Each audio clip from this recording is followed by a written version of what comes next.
3 is the final medical licensing exam for physicians in the US.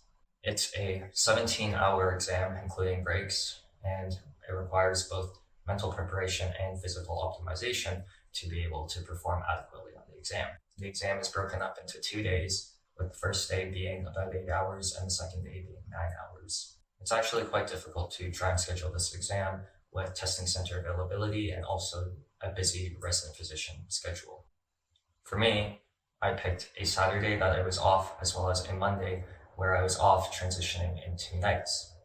I completed the first day of my exam, exhausted after 8 hours, and was informed that the testing center would be closed due to anticipated significant snowfall on Monday. I was informed I could contact the testing site administration as well as the National Board of Medical Examiners to determine what the next steps were. Normally, there's a rule that the first and second day of the exam must be taken within 14 days of each other. This is concerning as I'm transitioning to nights where I could be put in a position where I'm working from 7 p.m. until 7 a.m. the next day, and then have to write this 9-hour exam from 8 a.m.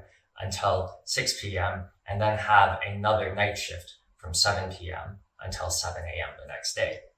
I've been informed that I've been exempted from the 14-day rule. Nonetheless, even if I were to take the exam several weeks out, when I'm back on days, it would still be significant looming stress and active knowledge maintenance for the exam.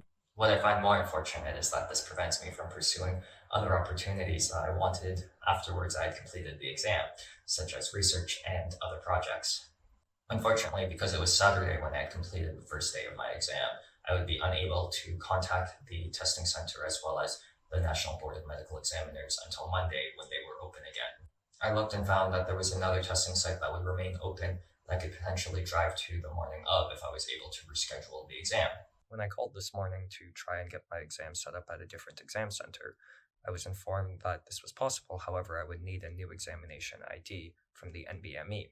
When I called the NBME, they said this was correct, however, they would need 3 to 5 days to issue a new ID. This would mean that I would be unable to write the exam today.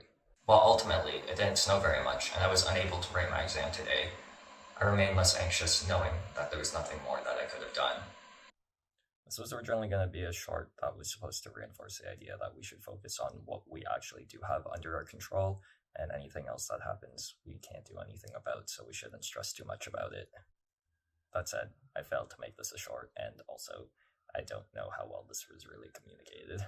Like the end of a big sports event or a battle, I planned how I wanted to celebrate afterwards I had completed my final exam. I was going to celebrate with bubble tea. However, this was still under my control. Cheers.